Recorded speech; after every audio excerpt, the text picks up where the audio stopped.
Hello. Today is Saturday of the second week of Advent. We have 2 candles lit, and we're continuing our story of Bartholomew's passage. Today's chapter is titled Qumran. The driver of the chariot would have cared more about a dog in the middle of the road than he did a Jewish man and boy. He whipped the horses hard, driving them straight at Nathan and Bartholomew. Nathan leaped to the Dead Sea side of the road, grabbing Bartholomew by the tunic as he went. Man and boy landed in the water with a splash, just as the wheels of the chariot sliced through their footprints on the road. Bartholomew choked on the salty water and scrambled to his feet. Nathan stood next to him, dripping salt water. And then they noticed that the chariot and 4 others behind it were sliding to a stop.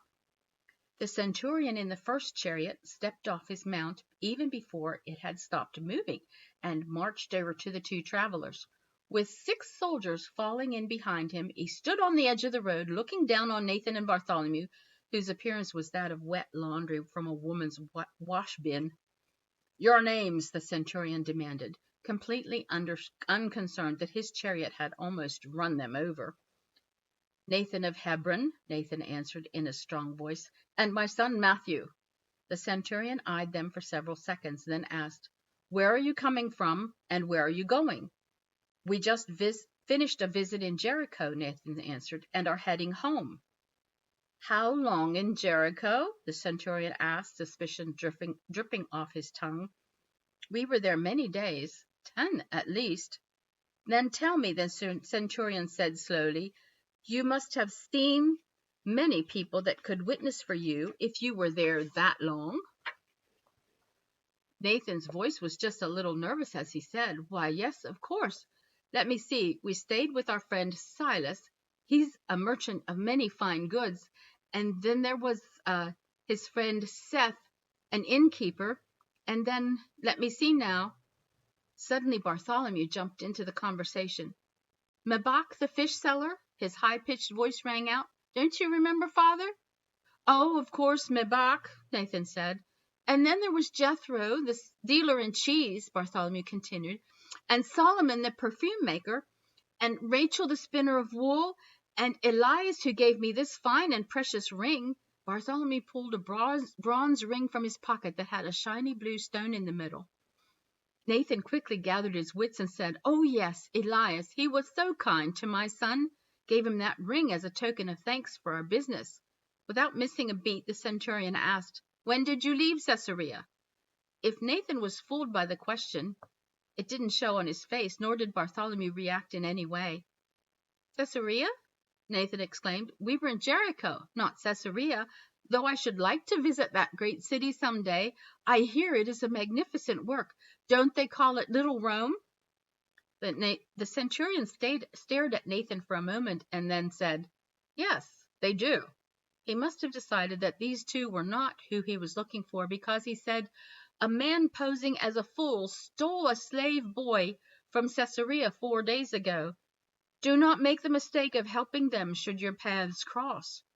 "A slave boy!" Nathan exclaimed. "Well, I do hope you catch him before he harms anyone." The centurion didn't say a word, but just stared at Nathan for a long time, while Nathan tried to keep the fear from showing in his eyes. Then the Roman turned back to his chariot, and all 5 were gone in a cloud of dust. Nathan and Bartholomew both sat down in the water with a splash, their knees too weak to hold them up. "A fine performance," Nathan said finally, his heart still racing. "And yours also," Bartholomew panted. "Where did you get that ring?" "From Elias, as I said. I traded him a prayer shawl for it." "And where did you get a prayer shawl?" "From Sarah, the seamstress. I traded her some perfumed ointment for it." "And where did you get—" "Oh, never mind," Nathan said. "I think this conversation could take a very long time indeed, and we must be on our way." Some while later, as they walked along the road, their clothes having dried in the hot afternoon sun, Bartholomew said, "Nathan." "Yes, child," the man answered. Bartholomew hesitated, then without looking at his friend said, It felt good to call you father. Nathan put his arm around the boy and pulled him close. Finally he said, "We shall some day soon find your mother and father, but until then I would be proud if you would think yourself my son." Bartholomew pulled close to Nathan, and the two walked together for a long time. "Does not the Torah tell us it is wrong to lie?" Bartholomew asked after a while. "Almost," Nathan answered. "One of the 10 laws Jehovah gave to Moses tells us that we must not bear false witness." "Did we not witness falsely to the centurion?" Bartholomew asked. Nathan squirmed a bit. "Well, yes, but that was a different sort of thing." "Different how?" "Well," Nathan said, stalling, "we did not witness, that is, we were not trying." Finally he let a big sigh out. "I shall have to think on these things. We will discuss them when my thoughts are clear." A short time later, Bartholomew started itching all over as if a horde of ants had crawled under his clothes. He began scratching wildly. "What is this?" he said. "What's happening?" Nathan, too, was scratching. "It's the salt from the Sea of Death. The water is fine for swimming, but you must always rinse off in fresh water afterward. Otherwise the salt dries on your skin, and it does this." "How do we make it stop?" Bartholomew whined. "We must bathe in cool, fresh water." Bartholomew looked around but saw no stream or lake. "Where?" he exclaimed. "Just over that hill, I should think," Nathan answered, and as they crested the hill, Bartholomew saw a large compound surrounded by a broken-down wall. There were many low buildings of stone and mortar. A canal that reminded Bartholomew of the aqueduct at Caesarea carried water right into the middle of the complex. Men and boys were busy working to rebuild the wall, while 2 men stood atop a tall tower keeping watch. "Welcome to Qumran," Nathan said, "my home, and now yours." They entered through the broken gate, and several of the boys ran up to Nathan, as several of the men called their greetings. Bartholomew noticed that many of the men were wearing long white robes with hoods, and walked as if they were in mourning for a dear friend. Nathan led the way to a large pool, and where he and Bartholomew quickly rinsed off. The cool water felt good, and the itching stopped immediately. They rinsed their tunics as well, and as Bartholomew was slipping his back on, he realized suddenly that with all the people doing this and that, he didn't see any women. "Nathan," he whispered, "where are all the women?" Nathan laughed. "We Essenes devote our whole lives to learning about Jehovah," he said. "We study the Torah, pray, and work to preserve the words of Jehovah. We have no time for wives. As King Solomon said, it is better to live on the corner of the roof than to share a house with a quarrelsome wife." Bartholomew scrunched up his face.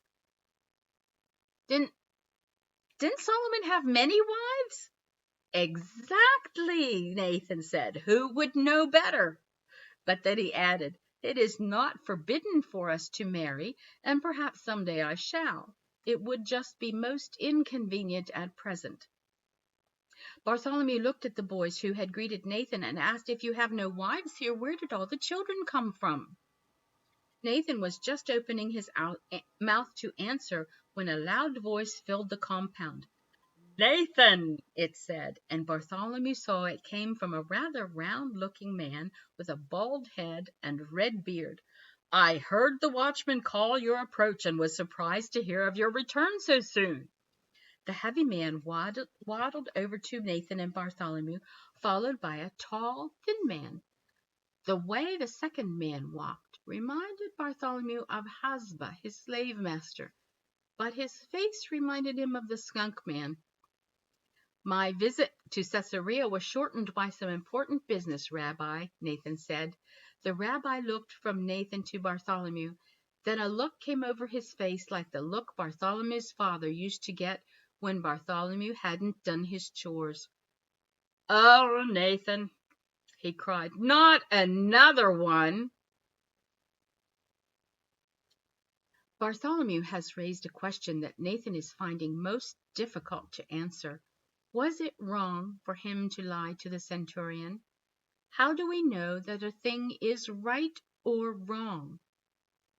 The answer seems to be that God has given us a simple test, a test of selfishness. Am I doing this thing for selfish or unselfish reasons? If a thing is done for unselfish reasons, then it probably is not wrong. For instance, Jesus healed a man on the Sabbath, even though it broke the religious rules of the day. By doing this, he was showing us that the law of unselfish love is more important than any other law. But God also gave us common sense, and sometimes we have to mix that with our unselfish love to find an answer. For instance, Jesus and his disciples picked some grain to eat on the Sabbath, even though there was a religious law against doing so. In this way, he was showing us that common sense is more important than rules. Our bodies require nourishment, and God never intended rules and laws to make us do foolish things. Was it wrong for Nathan to tell the centurion something that wasn't true? As we get ready to celebrate the birth of Jesus, this might be a good time to ask him what he thinks. Ask him to help you know what's right and what's wrong, and to always do the unselfish thing.